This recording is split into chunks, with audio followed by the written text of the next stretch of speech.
thank you so much. Thank you, Joe, for that warm welcome, and thank all of you for that warm welcome.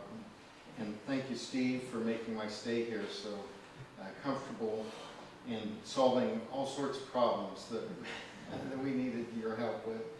And anyway, I want to just say how delighted I am to be here. I mean, the first time I came here was in 1994, so it's been 27 years. And you know, what Joe referred to about finding the photo negatives in the attic, I was the reason that Gretchen Charlo put a lock on the attic, you know, so that people couldn't get up in there and root around. Well, I want to begin this evening by, and I want to express my appreciation to my wife and daughter for being here too. When we first came here, Hallie and I, it was just the two of us, and then the next time it was one, and then two, and then three, and then four. So we feel like we're coming home in a lot of ways. Now, I want to begin this my discussion tonight by relating an incident that occurred a few years back after class one day at Baylor. You know, I teach a lot of literature, a lot of courses involving the funniest guy in the world, Mark Twain. So I may occasionally crack a joke or two. However, I also teach quite a few international students in my American literature classes, the major in American studies. And one day after class, a group of them kind of approached somewhat tentatively, and then the boldest one among them said, "Dr. Fulton, we do not find you funny." For once I was at a loss for words. I wasn't sure if I had offended someone, or what was going on there. But anyway, as the conversation developed, the student explained, "We know you're funny because we can see the American students laughing. We just don't know why."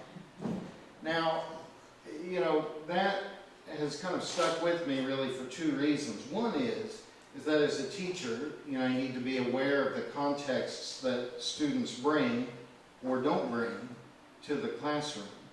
The other reason it's stuck with me is because it's really it's my reaction to some of Twain's writings from the Civil War.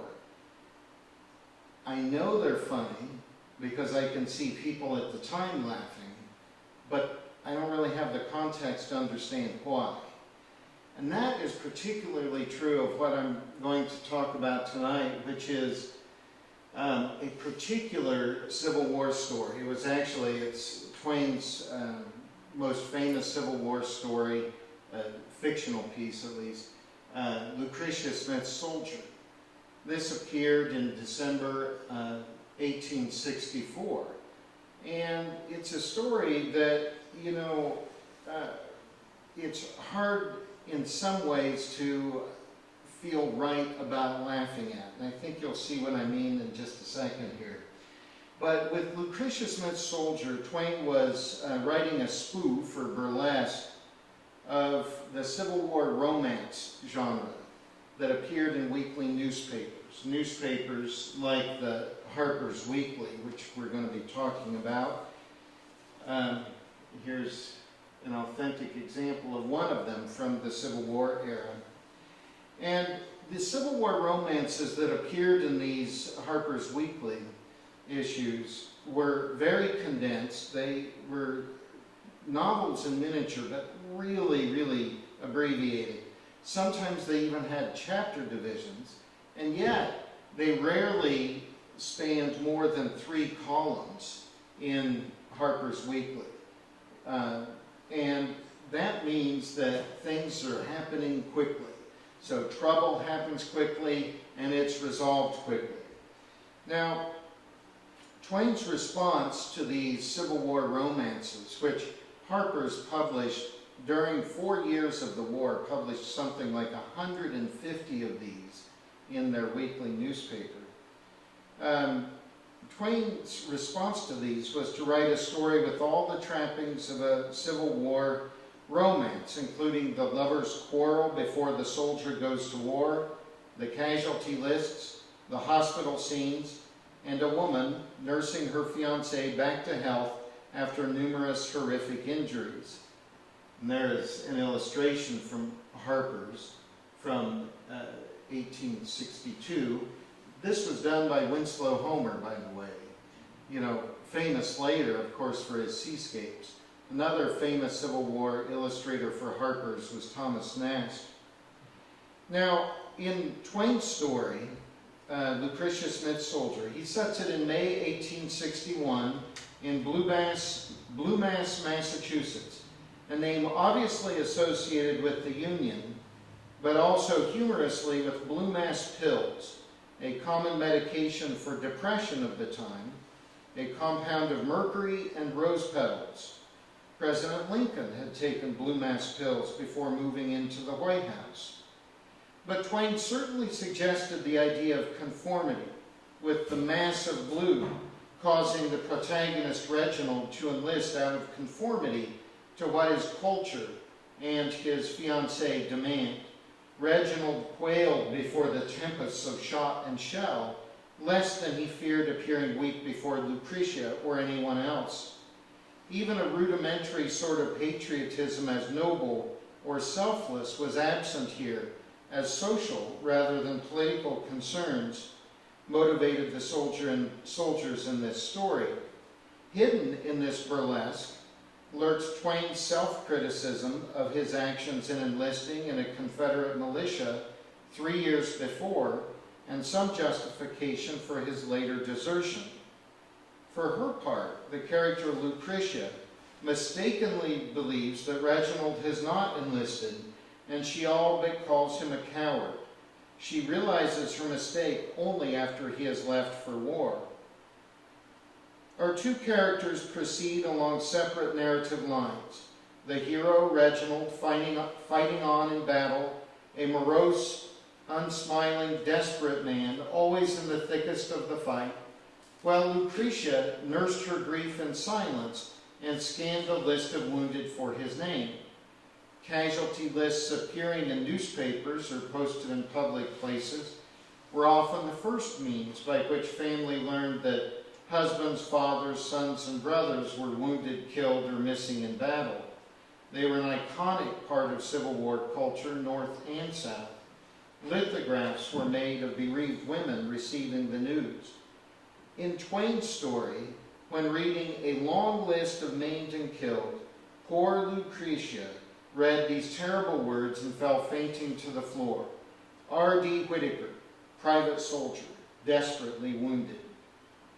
In its conclusion, Twain's sketch reveals itself not just as a joke about a sick soldier, but as a sick joke. Having located the wounded R.D. Whittaker in a Washington hospital, Lucretia, like a sanitary fund nurse, a forerunner of the American Red Cross, tended his wounds for 3 weeks. The soldier had been horribly injured. A ball had shattered his lower jaw, Twain wrote, and he could not utter a syllable. Moreover, his head was so profusely bandaged that his features were not visible. These two details are essential. R.D. Whittaker could not speak, and his features were hidden. Finally, the doctor slowly unwinds the bandages, and the joke is sprung. The soldier Lucretia had been tending was Richard Dilworthy Whittaker of Wisconsin, not her own Reginald de Whittaker of Blue Mass, Massachusetts. Lucretia smashes her fist on the table, bawling, "Oh, confound my cats if I haven't gone and fooled away 3 mortal weeks here, snuffling and slobbering over the wrong soldier." Now, I'm glad I heard a few chuckles out there. But I do suspect that some of us here tonight are wondering if we would find such joking appropriate in our context, in our wars. At the very least, Lucretia Smith's Soldier seems pretty grim fare during our country's bloodiest war. Yet Twain saw the humorous side, and strangely perhaps, readers on both coasts and internationally saw it too, making Lucretia Smith's Soldier one of his most popular Civil War stories. The story was reprinted in newspapers, East and West, during the Civil War, and in 1867 it was reprinted in Twain's first book, The Celebrated Jumping Frog of Calaveras County and Other Sketches. These facts attest to its popularity. The question is, Dr. Fulton, why was it funny? Well, reviews of the 1867 volume provide some insight into the context, for several mention Lucretia Smith's soldier by name. The Sacramento Union noted that the sketch entitled Lucretia Smith's Soldier risibly hits off of the sentimental yarns of which the late war was prolific, then proceeded to reprint the entire story. The London Review called the collection a dry, clever book with a vein of originality running throughout, and singled out the story of our Civil War nurse this way: Lucretia Smith's Soldier is an admirable burlesque upon the overwrought tales of emotion which filled the American periodicals during the war. The style and feeling of those gushing narratives are both parodied with great slyness and apparent simplicity. This is the elusive context of the story. The reviewer, probably from having read too many overwrought tales of emotion which filled American periodicals during the war, recognized why the story was funny. In the story itself, the narrator is even more specific, however. Twain's narrator says that his story is a response to those sickly war stories in Harper's Weekly, stories steeped in sentimentality, usually depicting sick beds in hospital rather than battle scenes.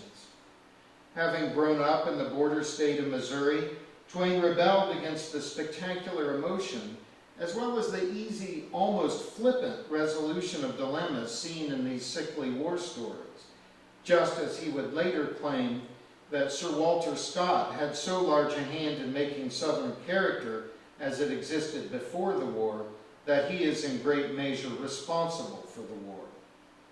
But the romanticism and sentimentality of antebellum style was not just a Southern thing. Was not just a Southern thing. Twain notes that these had been the fashion in both sections of the country. Similarly, in Lucretia Smith's Soldier, a sentimental tale of two Yankees in love, Twain suggested that our tolerance for war was related to romance and sentimental writing.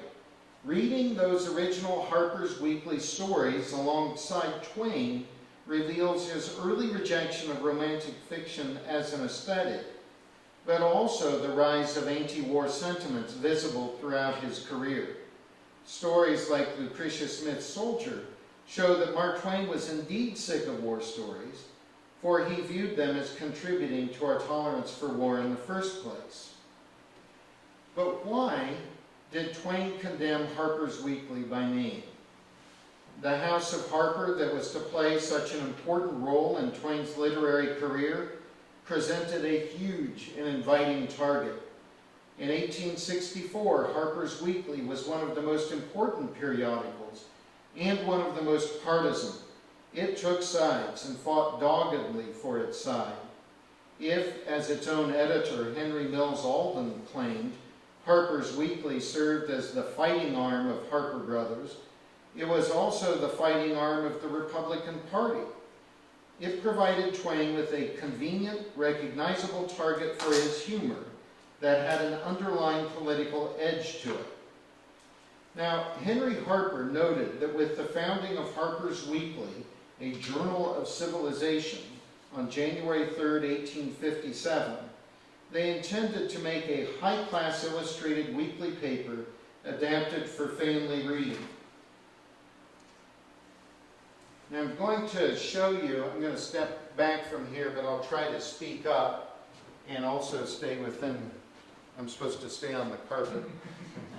But I want to show you a Harper's Weekly, what it looks like. Now, you're going to get a chance to actually page through these. So these are from the Civil War. These are actual copies. And I'm going to put them, after we're done, I'm going to put them on that table over there. And you're going to have the opportunity to page through these and look at them very closely and see what they're like. I want to describe them to you, though, too. The first thing is these are in remarkably good shape for being so old. This particular issue is October 3rd, 1863. This is a, oh, you want me to hold it this way? This is an example of Harper's Weekly that, was not cared for particularly well. It was folded in half. It was in a stack of a bunch of them folded in half, and was, in the attic of a barn for more than 100 years. It feels that way a little bit. But these were made on high quality paper. They were made with high cotton rag content, and you can feel that when you touch them, and you're welcome to do that. Now, each issue costs 6 cents, right? That's a bargain. You would pay that for this today, wouldn't you? 6 cents, or $3 a year paid in advance. Now, if we look at this, it's a typical issue. Every issue begins with some illustration on the front, typically of a politician, a general, and a battle scene very frequently. And that's what we have here, a battle scene with flares and rockets going up. But then when you were to open this on the second page, it's rather fine print, but you get a lot of news of the day. You get a poem up in the corner. As you go through, you get maps of the Civil War, battlefields, and you always get, in the middle of it, a full double-page illustration typically of Civil War scenes. And this is the Army of the Potomac, General Buford attacking the enemy at Raccoon Ford, September 14th, 1863. So you get actual battle scenes. Then you get a serial novel, a couple chapters, always an English novel. And then you get the inevitable Civil War romances that are put in every issue. And then you get the advertisements for things like clocks and medallions, elixirs, firearms, steel collars. That doesn't sound very comfortable. And then always a political cartoon on the back. Now, the significance of these issues, I mean, if you think about this, it's described as a miscellany. It's supposed to be for family consumption. And it is true that there was something for everyone in those issues of Harper's Weekly. There were jokes, there were cartoons, illustrations, news, a lot of politics. And then, presumably, those romances for the women. Now, I wanted to show you this one too. You can take a look at it. This shows you some of the grim scenes of the Civil War. And this is something you'll get to take a closer look at. But it's the execution of 5 deserters from the Union Army. So one thing that is interesting and a little bit notable here, I think, is the fact that we have a miscellaneous family newspaper that features Civil War romances, but often the war news is really horrific. Some of the illustrations are really horrific, and they don't really seem to jibe with the depictions of the war that we see in those romances. I think that's part of what really bothered Twain about these particular stories. Now, Harper's Weekly, so it was founded in 1857. It lasted until 1916, right before we entered the next big war, I should say. But even with Southern cancellations after the firing on Fort Sumter, circulation of Harper's swelled from 90,000 before the war to 120,000 by the end of the first year. Henry Harper noted that several issues during the war years sold several 100,000 copies. and the supply of 1 week's issue was hardly completed before the next issue went to press. The illustrations that I showed you played an important role in the rise of Harper's Weekly, and this was even more pronounced during the war years. In modern parlance, the artists were embedded with the military. So they were following the military around, they were sketching these scenes, and those were being rushed back to New York, being engraved, and then printed, often within just a few days. In addition to the many artists they sent to the fronts, Harper's also received sketches drawn by the soldiers themselves. Free subscriptions of the weekly were offered to any Union officer willing to provide sketches of any place of interest to the people back home. Does that seem like it might cause a problem? Well, it did. On at least one occasion, Secretary of War Stanton suppressed an issue of Harper's and accused them of giving aid and comfort to the enemy because they revealed Union troop positions. So this really illustrates an important part of the context that Twain is responding to. The editor of Harper's Weekly sent Winslow Homer, Thomas Nast, and others. He asked them to draw the battlefields. He said, "How does a field look after a battle? Can you draw that?" So they did. Now, the illustrations of the battlefield were often at odds, again, with the depiction in the Civil War romances. Now, with Lucretia Smith's Soldier, Twain did not write a parody of a specific sickly war story, but he lampooned or burlesqued the whole category of them. I'm going to read you a few examples from Harper's Weekly from the war years, and we'll see what made Twain sick about them. The names, for example. Many have titles, such as Kate's Soldier. That was one Civil War romance. So, and there were actually quite a few with, a name and then soldier. So Twain writes his own version or perversion, Lucretia Smith's Soldier. Other names were fancier than Kate's Soldier. As one critic complained at the time, the heroines always seemed to have names like Angelina Sophia. So Twain's heroine from this storied city of Blue Mass is given a fancy name, Lucretia Borgia Smith, named apparently for the notorious Renaissance poisoner. Likewise, the descriptions Twain lampoons are laughable, if not sickly and disturbing. In The Two Generals, a Christmas story of the war, which appeared in the January 2nd, 1864 issue of Harper's, Tom Reckenthorpe and Frank Reckenthorpe both love Ada Forster. Tom expresses how deep his love for Ada is this way. "Why, if I found her all seamed all over with smallpox, with her limbs broken, blind, disfigured by any misfortune which could have visited her, I would take her as my wife all the same. If she were penniless, it wouldn't make a difference." Admirable sentiments, of course, but she's none of those things.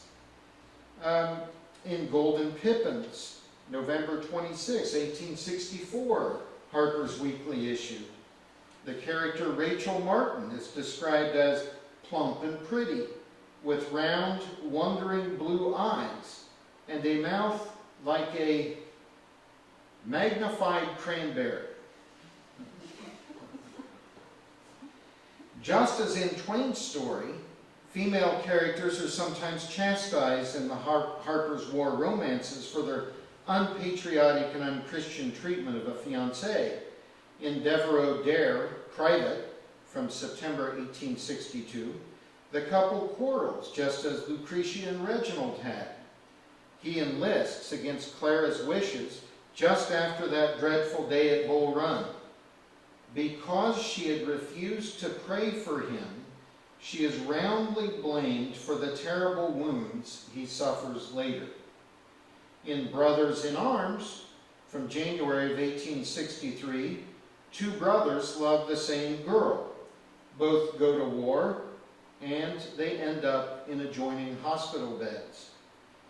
Treacherously, the young woman is true to neither soldier, and the last words of the dying brother are, "Tell our mother, if souls live hereafter, my soul will find hers there, the only faithful woman I ever knew." The message is obvious that women should be supportive of men going into battle. Indeed, women should encourage their men to go to war. This is what Twain's Lucretia Smith scornfully does when telling Reginald, "No, I don't love my Reginald anymore. Go back to your pitiful junk shop and grab your pitiful yardstick and stuff cotton in your ears so that you can't hear your country shout to you to fall in and shoulder arms. Go!" In the Harper's story, An Exchange of Prisoners, from January 3rd, 1863, the story's first line is Letty Dallas declaring, "Every young man ought to enlist, every one." Letty is beloved of two brothers. You'll notice kind of a theme here. A lot of these stories have two brothers. And I think it relates to the whole north-south thing, right? Anyway, so back to Letty. I don't want to leave her in this torment. Letty Dallas is beloved of two brothers, Marcy St. Main and Walter St. Main. Now, Walter St. Main has already enlisted. She loves Walter, but she agrees to marry Marcy because he is hesitating to enlist. So she agrees to marry the brother she doesn't love to secure his enlistment. "I cannot lay down my life for the good cause," she declares, "but I can yield up my life's happiness. When a soldier falls, shot through the heart, the pain is over, but oh, mine will ache on forever. Yet I should not repine. It is for my country." Well, once Marcy realizes that Letty loves Walter and that all are prisoners of love, he proposes an exchange of prisoners, reunites the two, and returns to battle. It's a fitting Harper's New Year's story, starting over, but also making the point that young men are expected to enlist and that young women are expected to see that they do. That women were pawns in the larger game of war is made clear in the Harper's Weekly story In Earnest from October 11th, 1862, in which Union officer Thornton Phillips and Mabel Winthrop play a game of chess to see if she will accept his engagement ring. At last her heart gave a sudden quivering throb and was still, and even Thornton's steady face gleamed and quivered as he said under his breath, "Checkmate."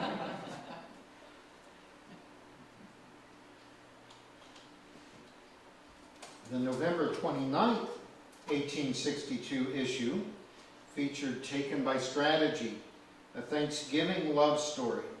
Charles begs his girlfriend to marry him secretly in defiance of her father, old Deacon Jacob Marble. "Bessie, may I go to the battlefield with this buckler of strength about my heart?"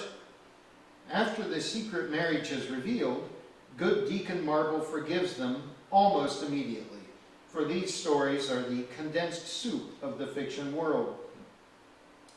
"I've always maintained that the men who go forth to defend the Union," Deacon Marble asserts, "deserve to be rewarded with the richest treasures of our hearts and homes." That would be Bessie, his daughter. Now, a subset of these Harper's Weekly stories, as Valerie Dubrava has argued, share a fascination with dismemberment that is played out in the romantic context of courtship. And these stories amount to what she calls a propagandistic celebration of one of the war's grisly consequences, the ideological packaging of a horrible reality that will embolden men to fight in war and encourage women to embrace these men on their return from the front. One way to think of these stories is that the wounded men gave women the opportunity to serve the country by engaging in self-sacrifice as they nursed them back to health. I don't know if you're feeling that these are sickly war stories yet, but if you don't, hold on, we're about to get there here. Many of these stories are frankly unpleasant, and it is easy to see how close they came to being sick jokes themselves, which really provided the context allowing readers to find Twain's story funny. The worst of this Harper's Weekly subset by far is a story that was published on November 22nd, 1862. The character Howard Revere is thought to be an idle dilettante by Ethel Darracott. By enlisting and serving as a captain, he proves his mettle. He also loses an arm. These are real wounds during the Civil War, in any war. But here the plot is so condensed, so trite, and the resolution so automatic, it is really rather offensive. The resolution is actually given by the title, An Arm for a Heart. In the same vein is another story that Twain seems to allude to in Lucretia Smith's Soldier. It features a widow mother, an orphan cousin named Jessie, and George, who forsakes Jessie briefly, runs with the bad crowd drawn from temperance work, and then goes to war. He is wounded and returns, quote, a one-legged cripple. Jessie agrees to marry him, saying, "One couldn't say no to a poor, sick, maimed lad as he is now."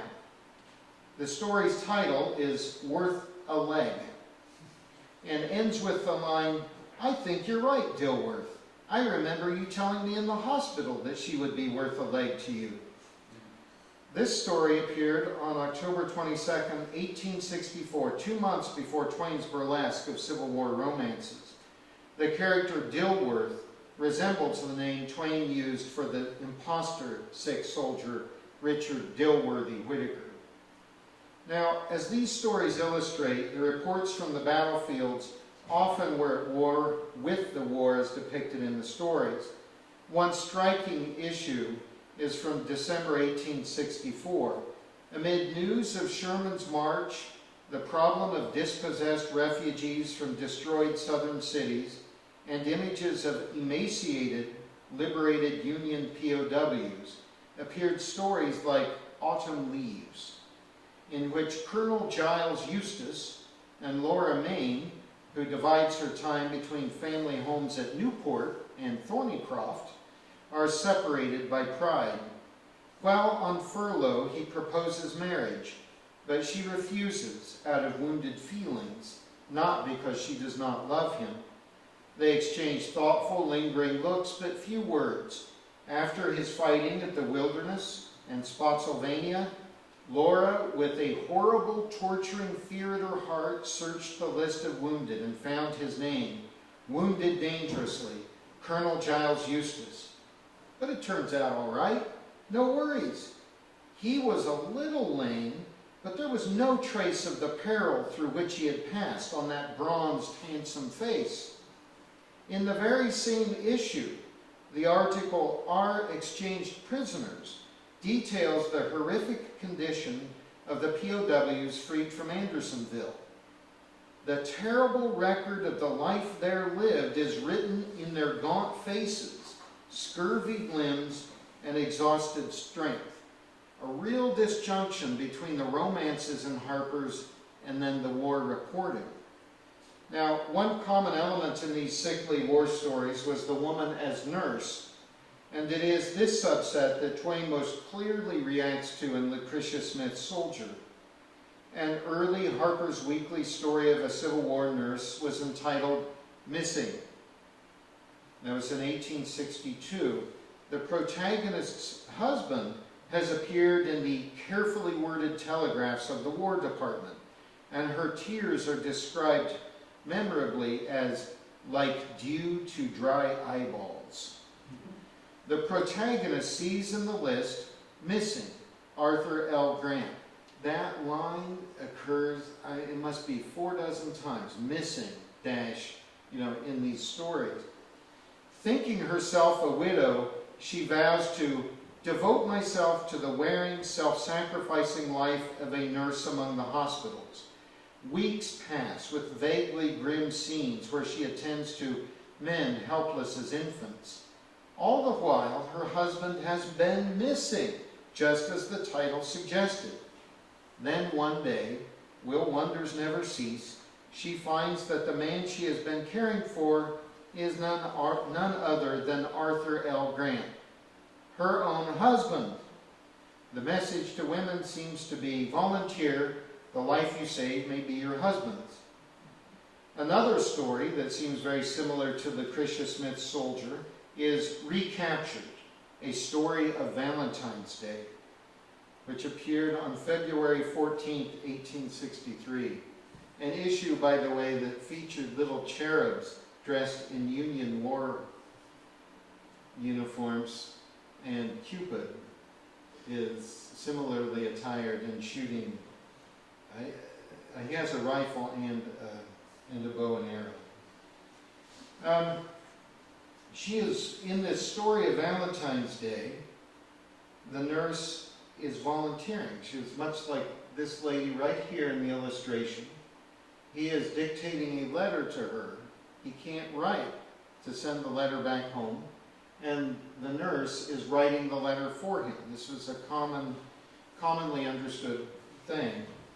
Now, in Recaptured, the story of Valentine's Day, the nurse is writing a letter for a wounded soldier to the woman he loves.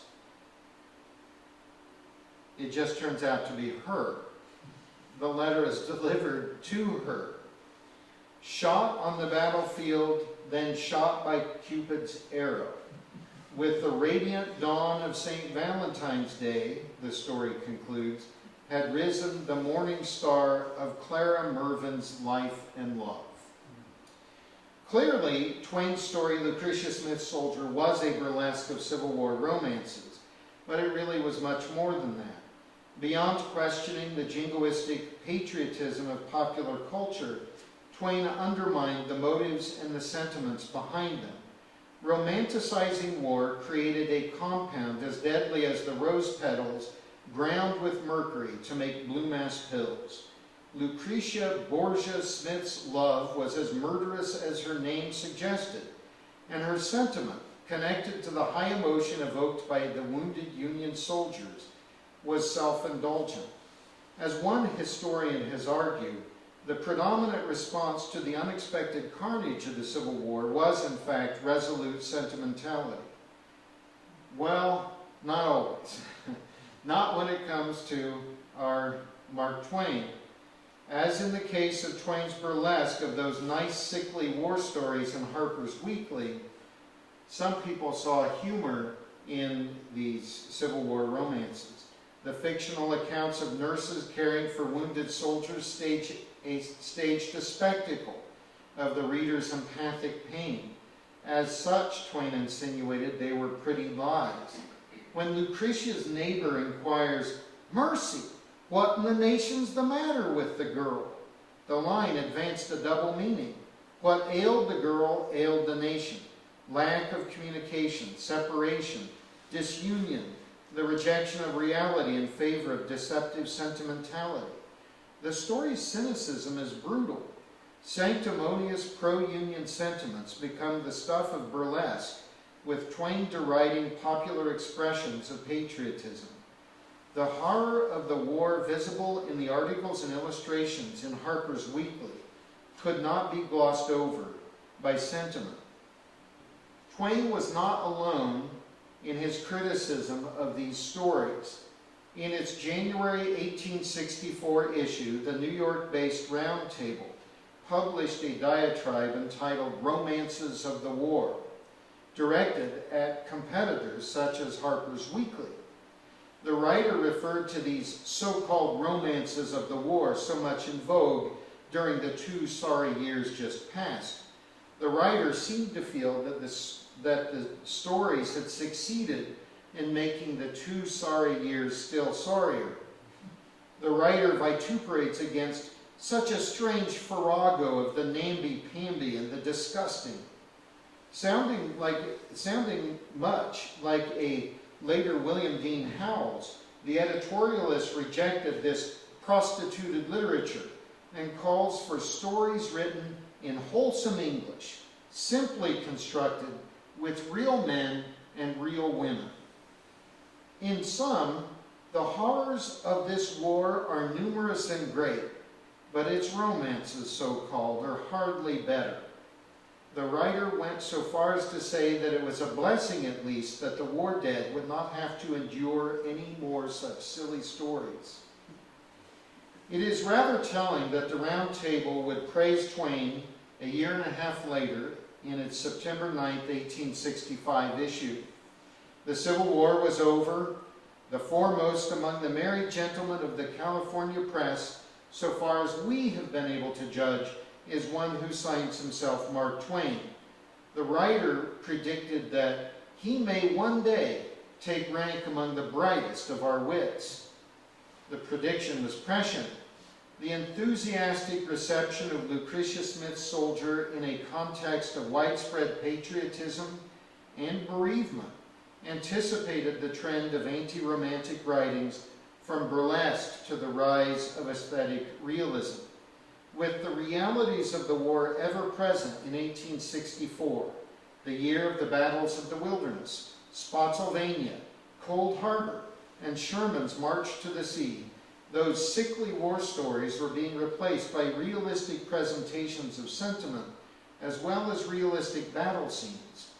Lucretia Smith's Soldier was one comic quickstep toward such realistic war novels as John W. DeForest's Miss Ravenel's Conversion from Secession to Loyalty, Stephen Crane's The Red Badge of Courage, and Ellen Glasgow's The Battleground. Twain's Lucretia also paved the way for William Dean Howells' classic anti-war story, Editha.